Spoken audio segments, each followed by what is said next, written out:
말씀의 제목 상태다 이렇게 말씀의 제목을 정했습니다. 우리가 말씀이 얼마큼 편집되느냐에 따라서 우리 영적 상태가 바뀝니다. 하나님의 말씀이 나에게 머물러 있지 않으면 우리는 영적 상태가 영이 죽어있는 불신자 상태하고 비슷해지는 거죠. 구원을 받았지만 영영 실조가 되면 아무것도 할 수가 없어요. 일어설 힘도 없고 일할 힘도 없고 아무것도 없죠. 예수 믿으면서도 그렇게 무너져가는 사람들이 있습니다.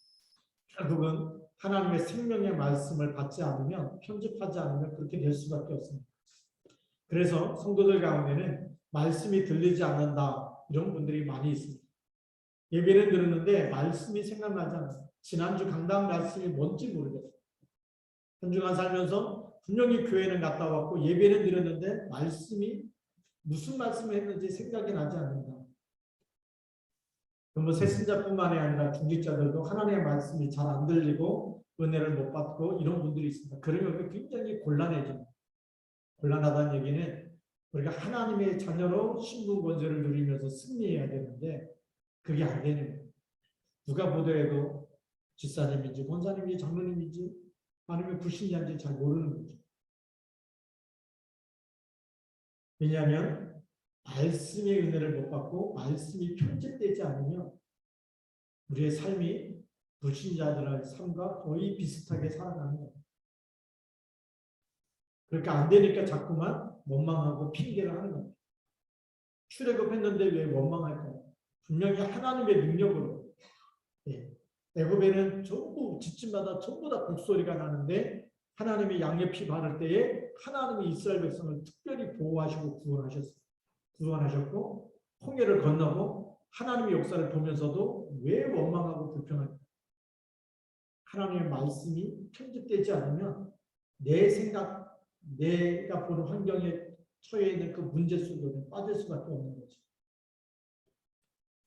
그러면 점점 더 위험해질 수밖에 없겠죠. 불신앙하다가 광야에서 죽는 겁니다. 가나안은 누가 들어갑니까? 언약으로 편집된 여호수아와 갈렙.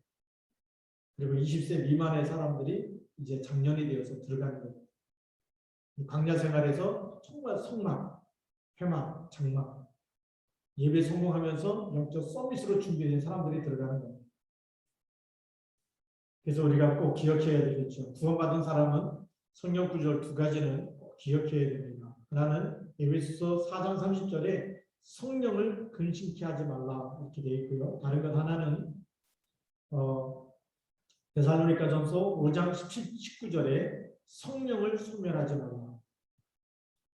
그러면은 이 에베소 4장 30절에 근심케 한다, 근심케 하지 말라 이 말은 근심시키다는 말은 자꾸만 다른 것을 하니까 하나님을 근심하게 하는 거예요.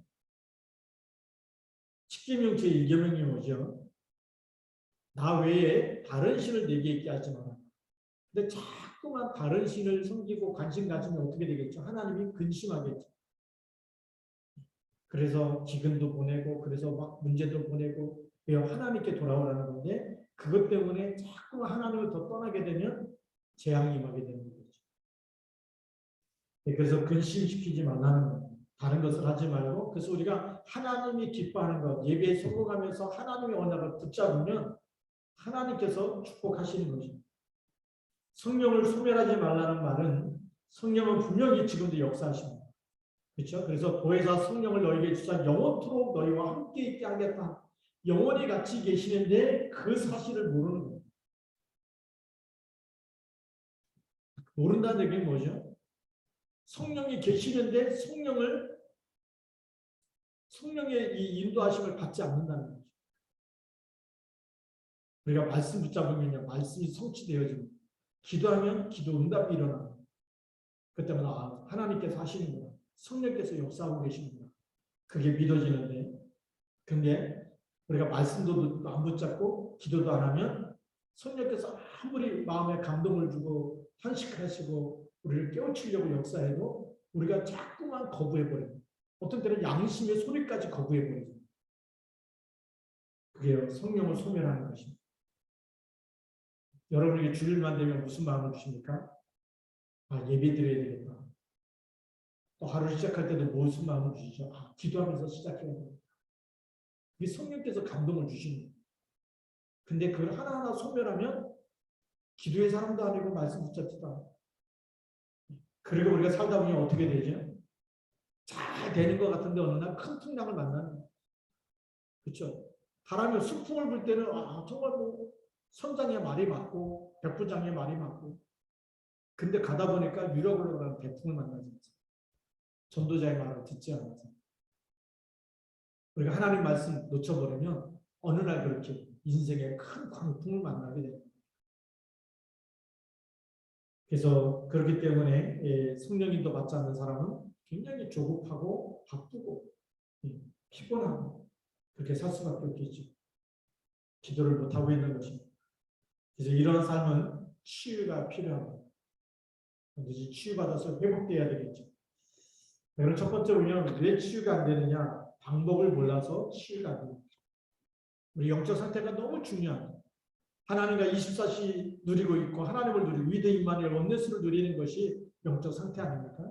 그런데 방법을 모른다. 그거는 말씀을 붙잡지 않아서 그렇습니다. 말씀에는 반드시 말씀의 배경이 있습니다. 하나님의 말씀이 기록될 때 반드시 그 배경이 있습니다. 그 시대의 배경이 있고 그 말씀을 기록한 저자가 있고 그 말씀을 주실 때는 분명한 하나님의 목적이 있는 거예요. 아브라함에게 말씀하실 때 하나님의 분명한 목적을 가지고 부르신 겁니다. 그냥 있으면 그냥 거기에 재앙 가운데 빠져 살 수밖에 없죠. 그러니까 본토 친척 아비 집을 떠나 내가 네게 보여줄 땅, 메시아 오실 땅으로 가라는 거죠. 그래서 하나님이 출하게 되는 겁니다.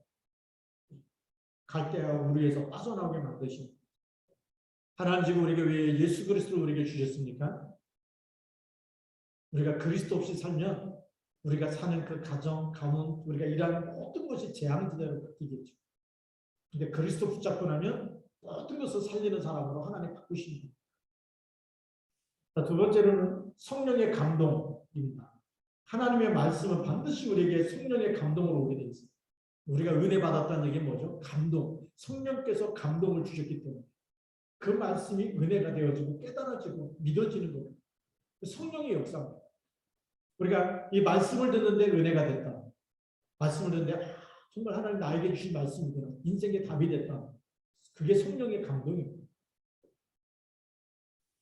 지금도 우리가 말씀 들을 때 성령께서 말씀을 가지고 지금도 살아서 역사하시고 그래서 우리에게 답을 주시고 우리가 말씀 붙잡고 묵상할 때마다 기도할 때마다 언약을 잡을 때마다 하나님은 말씀으로 우리의 앞길을 인도해 가시는 거예요.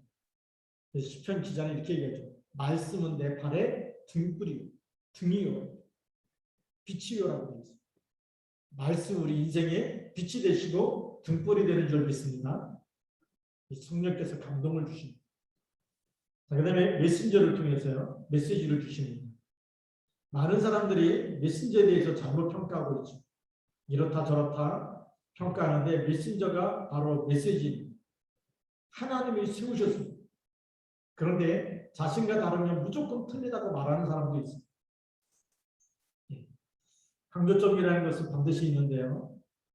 조금만 자기하고 안 맞으면 설교가 이상하다고 말하는 거예요. 그것은 하나님의 목표를 놓친 것입니다. 어떻게 보면 나에게 은혜가 안 되는 전혀 다른 말씀을 하실 때가 많아요. 하나님께서는 그럼 나하고 안 맞으면 내가 떠나가야 됩니다. 내가 말씀을 버리는 게 아니라 내가 나를 내려놓고 말씀을 따라갈 수 있어요.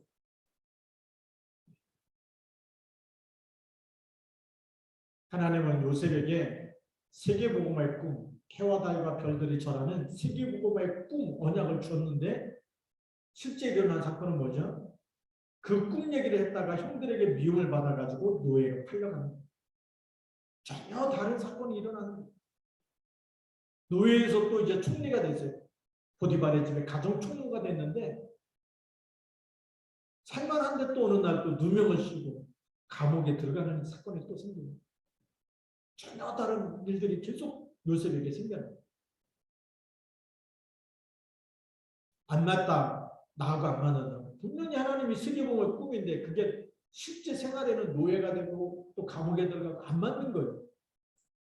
안 맞는 게 아니고 하나님의 큰 그릇으로 준비시키는 과정인 적이 있습니다. 우리가 언약을 놓치지 않고 있으면 바로 언약은 여정이 일어납니다. 하나님의 말씀, 그 말씀을 성취시키기 위해서 안 맞는 내 틀을 계속해서 하나님께 맞추려고 하는 것이죠. 그러니까 메신저가 메시지할 때 나하고 안 맞는다, 은혜가 안 된다. 목사님 말씀을 듣지 말고 하나님 말씀으로 붙잡으면 됩니다. 사람의 말로 듣는 순간에는 은혜가 안 되지만 하나님의 말씀으로 붙잡으면 말씀은 성취되는 줄 믿습니다. 자, 그리고 두 번째로는 우리 영적인 상태. 가장 중요한 것이 영적 상태죠. 자신의 영적 상태에 의해서 미래가 결정되어집니다. 큰 문제가 온다, 또 큰 문제가 간다. 나의 영적 상태가 굉장히 중요합니다. 어떤 문제를 우리가 맞이하든지 또 문제가 해결되든지 그런 문제가 그대로 있든지 그 상관없이 더 중요한 것이 영적 상태입니다. 이 영적 상태가 준비되면 하나님이 역사하시는 거죠. 대부분의 성도들이 옳은 말도 하고 틀린 것도 구분할 줄 아는데 영적 상태를 잘 구분을 안 하는 경우가 너무 많습니다. 영적 상태를 빨리 구분해야 되는데 이건 구분하지 않고 누구 말이 맞다, 누구 말은 틀렸다. 자꾸 우리가 사람 편에 서게 되는 거죠. 우리가 잘 아는 고린도 교회가 아볼로파다, 우리는 개바파다, 우리는 바울파다, 그리스도파다. 계속 사람 편에 서게 되는 거예요. 그게 틀린 겁니다. 말씀 앞에 서야 돼요. 그래야 영적 상태가 분별이 되어집니다. 자, 우리가 영적 상태를 분별한다는 것은 그 사람의 미래까지 다 보이는데 뭘로 분별하느냐? 그 사람이 무엇을 믿고 있느냐? 얼마나 마음 중심에서 마음을 다하고 뜻을 다하고 힘을 다해서 하나님을 사랑하고 하나님을 믿고 하나님의 말씀을 붙잡고 있느냐? 그 말씀의 흐름을 따라가느냐? 그게 영적 상태입니다. 그럼 영적 상태가 안 좋으면 어떻게 되겠죠? 말씀을 따라가는 게 아니고 사람 말을 따라가요. 누구 말이 맞다.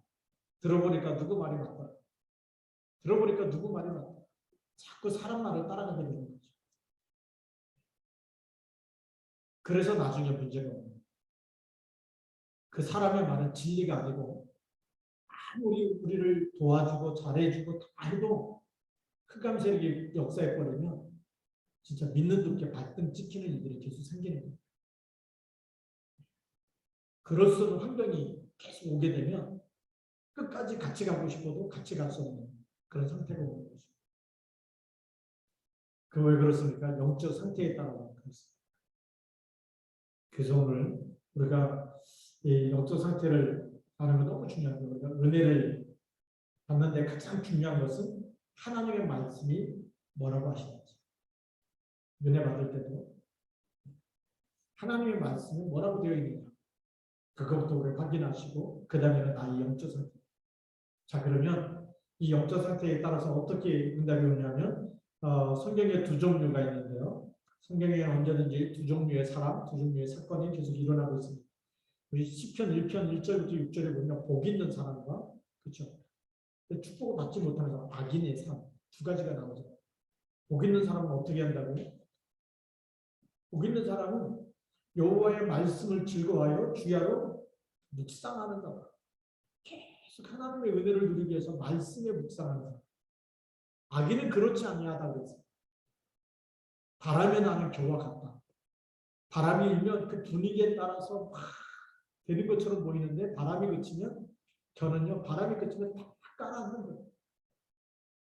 어느 날 업다운이 심하죠. 그래서 안 되면 막 좌절하고 절망하고 막 죽고 싶다 그러고 자살한다 그러고 하나님 말씀 놓친 사람의 영적 상태입니다. 하나님의 말씀을 24 붙잡고 있는 사람은 누가 함께 하세요? 하나님이 함께 하시는 거예요. 안 될 때도 함께 계시고 될 때도 함께 계시고 전혀 요동하지 않는 사람이에요. 우리가 두 번째 보면 렘넌트의 주위에 두 종류의 사람이 있습니다. 어떤 사람이냐면 똑같은 사람인데 요셉의 형들이 본 상황과 요셉이 본 상황은 전혀 다른 똑같은 걸 봤는데 다른 눈으로 보는 거예요. 요셉이 얘기하지 않습니까? 뭘 얘기합니까? 형들의 곡식단이 일어서서 나에게 전하더라. 내 곡식단에게 전하더라. 또 해와 달과 별들이 나에게 절을 합니다. 세계복음의 언약을 얘기하는데 굉장히 기분 나빠하는 거죠. 육신적인 메시지를 들은 겁니다. 하나님의 언약으로 들려진 것이 아니고 육신의 소리를 들으니까 막내가 막 우리를 막 업신여기는 것처럼 자존심을 짓밟고 우리가 어떻게 너한테 절을 한단 말이냐 막 화가 나고 신경질 나고 이런 거죠. 거기다가 또 요셉이 늘 채색 옷을 입고 다니니까 그 의식주 문제 이것만 눈에 밝아요. 우리보다 더 좋은 옷을 입었어. 아버지가 너만 사랑하냐 이래갖고 막 우리는 뭐 그냥 꽈다른 보리자루냐 이런 식으로 생각하는 거죠. 그게 똑같은 상황에도 불구하고 보는 눈이 다른 거죠. 언약을 놓쳐버리면 육신적인 눈으로 세상적인 눈으로 사람을 보는 거예요. 지금도 이런 사람들이 너무 많습니다. 육신의 눈은 밝아 있고요. 세상적인 눈은 밝아 있어요. 손익 계산은 굉장히 빨라요. 이게 손해가 되느냐 이익이 되느냐 이 계산은 빠르고 그래서 항상 손해 안 보고 이익이 되는 쪽으로 서려고 해요. 손해를 주는 사람은 계속 없애려고 해요. 그러니까 어떻게 되죠? 나중에 요셉을 죽이자 이렇게 나오는 거예요. 그래서 물구덩이 속에 집어넣은 거예요. 다행히 물이 없었어요. 그래 애굽 상인이 오니까 거기다 팔아서 노예로 팔아버리고 그리고 아버지에게는 거짓말을 하는 거죠. 근데 나중에 어떻게 됩니까? 그 영적 상태에 따라서 나중에 응답이 다르죠. 계속 노예로 팔려가도 영적 상태가 영적 소미의 상태. 하나님 주신 언약을 계속 노예로 갔는데도 붙잡고 있는 거예요. 감옥에 들어갔는데도 하나님의 언약을 붙잡고 있는 거예요. 그게 중요한 거예요. 어떤 문제가도 여러분들이 주는 그리스도 놓치지 않는다면 흑암 권세는 무너지는 줄 믿습니다. 하나님 나라가 임하는 거죠. 그리스도라는 언약은 창세기 3장 15절에 사단의 머리를 깨뜨리신 언약이에요. 이게요, 우리에게 각인되어 있어요. 뿌리 내려져 있어요. 그러면 원망과 불평이 안 나오는 거예요. 흑암세를 꺾는 일에 우리가 기도의 파수꾼으로 쓰임 받는 것이고 빛의 파수꾼으로 쓰임 받는 거예요. 재앙시대가 왔다. 빛을 발하는 거예요. 깜깜할수록 빛을 발하는 거예요. 그래서 하나님 우리를 부르신 겁니다. 이 시대에 예수가 그리스도시고 그리스도는 모든 문제의 해결자라고 하는 답을 주신 거예요. 근데 문제 생겼는데 모든 문제가 아니고 코로나19는 예배 드리면 안 되고 기도하면 안 되고 찬양도 부르면 안 되고 그거는 육신의 눈으로 세상의 눈으로 보는 사람들이 말하는 거예요. 성경에는 힘들고 무너질 때마다 뭐하라고 되어 있습니까? 오직 여호와를 앙망하는 자는 새 힘을 얻을 것이라고 말씀하고 있습니다. 그리고 영적 상태를 빨리 바꿔야 됩니다. 무슨 일을 만나도 우리는 오직 주는 그리스도시요 살아계신 하나님의 아들이십니다. 더 고백해야 되고 더 선포해야 되는 줄 믿습니다. 그래야 이 땅이 치유되는 거예요. 그래 여러분 가정과 가문의 흑암 권세가 떠나가는 겁니다. 우리가 그리스도 이름을 선포할 때마다 교회를 붙잡고 있는 흑암 권세가 무너지는 거예요. 문제 속에 빠지지 말고 우리는 언약 속에 빠져야 될 줄로 믿습니다. 우리가 어디에 빠져야 됩니까? 내 생각과 마음이 오직 하나님께 빠져야 돼요. 그래서 하나님 우리에게 뭐라고 말씀하세요? 마음을 다하고 뜻을 다하고 힘을 다해서 주 너의 하나님을 사랑하라는 이 메시지를 계속 후대들이 각인될 때까지 앉았을 때든지 누웠을 때든지 길을 갈 때든지 그걸 붙잡고 살라고 하는 것입니다. 우리가 잘 아는 사울왕하고 다윗왕하고 똑같은 사건을 맞이하죠. 무슨 사건입니까? 골리앗이 쳐들어온 거예요. 블레셋이 쳐들어온 거예요. 거기에 골리앗이 나와서 1대1로 싸우자는 거, 단판 내자는 거.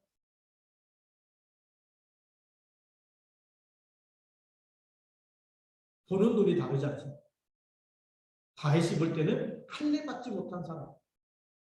저 우상, 이방 우상을 섬기고 있고 귀신 섬기는 거잖아. 하나님이 나에게 붙이셨다는 거야. 사울왕이 볼 때는 너같이 어린아이가 어떻게 싸울 수 있겠냐. 사울왕이 볼 때는 상대가 안 되는 거야. 싸운다고 하니까 보내지. 싸울 사람이 없어서 보내는 거지. 싸울 사람만 있으면 안 보낼 거고. 아무 다윗도 안 나타나니까 그게 사울왕이 보는 거예요. 또 골리앗을 쓰러뜨리고 나니까 또 소리에 속잖아요. 여인들이 다윗은 만만이요 사울은 천천히요 이 말에 또 쏘아가지고 다윗이 만만이면 나는 뭐냐 해갖고 다윗을 죽이려고 합니다. 내 왕자리를 탐내는 게 아니냐. 그게 사울왕의 생각의 수준. 그게 사울왕의 영적인 상태. 표창을 해야 되잖아요. 정말 원수를 이겼으니까 나라의 위협이 되는 정말 골리앗을 꺾었으니까 평생 칭찬하고 자랑하고 세워주고 높여줘야 되는데 영적 상태가 그게 준비가 안 돼요. 우리가 지금 살아가면서 이 말씀이 우리 영과 혼과 정말 우리 골수와 관절 여기에 각인되지 않으면 편집되지 않으면 우리는 세상에 있는 것이 자꾸 드러나는 거예요. 누가 나보다 조금만 응답받아도 기분 나쁘고 조금만 성공해도 기분 나쁘고 그게 우리가 지금 바꿔야 되는 거죠. 또 와서 볼 때마다 뭐가 문제다 뭐가 문제다 문제라고 얘기하는 사람 많이 있어요. 근데 거기에 겨자씨 한 알이 딱 떨어져서 그걸 전부 바꿀 수 있는 겨자씨가 되게 달라고 기도하는 사람 많지가 않습니다. 오늘 우리가 영적 상태가 바뀌면 우리에게 있는 모든 문제는 하나님 나를 통해서 내가 겨자씨가 되게 하시고 내가 헌신하고 내가 기도하고 나로 인해서 하나님의 나라가 임하고 그렇게 기도하시더라. 다윗이 그런 영적 상태에서 이미 영적으로는 승리해놓고 싸우는 겁니다. 이미 승리해놓고 골리앗 가는 거예요. 죽느냐 사느냐 문제가 아니고 이미 이겨놓고 가서 싸우는 겁니다. 그게 영적 상태입니다. 여호수아 갈렙에게 하나님 뭐라고 얘기하십니까? 여호수아 1장에 보니까 네가 밟는 땅은 다 내게 주었노니 그랬어요. 이미 정복해놓고 이미 성취해놓고 미리 응답받아놓고 가는 겁니다. 그게 영적 상태가 그렇게 돼야 됩니다. 우리 코로나19라는 재앙 속에서도 여러분들이 미리 응답받고 가길 바랍니다. 미리 정복하시기 바랍니다. 어떤 재앙이 와도 그리스도 붙잡은 나에게는 이 믿음의 여정, 이 언약의 여정은 어떤 것도 막을 수가 없어요. 그렇죠. 내 기도 속에 하나님의 237과 5천 종족 살리는 일에는 하나님의 계획은 변함이 없고 성취될 것인데 그 속에 내가 있게 하옵소서. 우리가 영적인 상태가 그렇게 되어야 될 줄로 믿습니다. 그러면 우리가 세 번째로 먼저 할 것이 있죠. 먼저 해야 될 것이 뭡니까? 기도의 비밀입니다. 정말로 말씀이 살아 움직이려고 하면 나에게 기도의 비밀이 있어야 됩니다. 우리가 기도하는 시간에 보좌와 소통되어지는 시간입니다. 기도하는 시간에 하나님이 들으시잖아요. 요한계시록 8장 3절에서 5절에 보면 천사가 와서 우리 향로의 모든 성도의 기도를 담아서 하나님 보좌 앞으로 가져갑니다. 그게 세상이 모르는 영적 사실입니다. 그래서 우리가 아침에도 기도하고 저녁에도 기도하고 이걸 모르면요, 뭐 몇 명이 모이냐, 몇 명이 중요한 게 아니에요. 한 사람의 기도가요, 흑암을 꺾어버립니다. 우리가 잘 알듯이 사후에 한 사람의 기도가 나라의 전쟁을 막아버립니다. 우리가 그 시간에 함께 기도한다. 이건 시너지의 효과가 있는 거죠. 영적인 시너지는요, 이 땅에 우리가 나라를 위해서 기도할 때 이 땅의 저주와 재앙이 무너져요. 유정자들 속에 세상 주관자들 속에 역사하는 사단의 나라가 결박되어지는 일들이 일어나고 있는 적이 있습니다. 우리가 북한을 놓고 기도하잖아요. 북한 땅을 휘어잡고 있는 흑암의 권세가 그리스도 이름으로 기도하는 시간에 결박되는 거예요. 언제 결박됩니까? 아무리 많이 퍼다줘도 결박이 안 돼요. 햇빛 정세 써봤잖아요. 연평도 사건이 일어나고 천안함 사건이 일어나고 햇빛 정세를 안 써서 그렇습니까? 썼는데도 안 되는 거예요. 흑암을 무너뜨리는 이름은 그리스도 이름밖에 없는 적이 있습니다. 지금도 마찬가지입니다. 좌파냐 우파냐 이거 이전에 우리는 영적인 사실을 알고 그리스도의 군사로 하나님 우리를 부르신 겁니다. 파수꾼으로 부르신 거예요. 이스라엘 나라를 회복하신 이때이니까 유대 민족의 독립운동을 위해서 예수 그리스도가 오신 것이 아니고 그것은 너희 알바가 아니다. 우리의 알바는 이 땅 모든 사람들이 그리스도를 영접하고 그리스도를 믿어서 하나님의 자녀가 되는 거죠. 세계복음하는데 하나님 우리를 부르신 줄 믿습니다. 그래서 우리가 북한 복음화 통일이 문제가 아니고 그 땅에 복음 통일이 일어날 수 있다. 복음화가 되는 게 하나님의 계획이에요. 그 땅에도 저 북한 땅에도 지하 성도들이 있습니다. 기도해야 됩니다. 랩넌트 통해서 하나님 또 반드시 그 기도가 응답되는 날입니다. 우리가 잘 알듯이 다니엘이 포로 생활하면서 총놀했을 때 계속 기도하지 않습니까? 그 기도가요. 나중에 포로에서 귀환하게 되는 응답으로 일어나게 됩니다. 지금 당장 응답이 없는 것 같이 보여도 우리의 기도는 반드시 보좌의 축복, 보좌의 응답이 나타나는 시간표가 있습니다. 그래서 기도하는 거예요. 그래서 우리가 오늘 새벽에도 그 얘기했어요. 지혜와 계시의 영을 주셔서 하나님을 알게 해주시고 그의 부르심의 소망이 무엇인지 알게 해주시고 그 기업의 영광의 풍성함이 무엇인지 알게 해주시고 우리가 일하는 게 먹고 사는 걸 넘어서서 하나님의 영광의 풍성함이 하나님이 나를 통해서 이 업을 통해서 여러분들 하는 직업과 사업을 통해서 하나님이 영광 받으실 일이 무엇인지 알고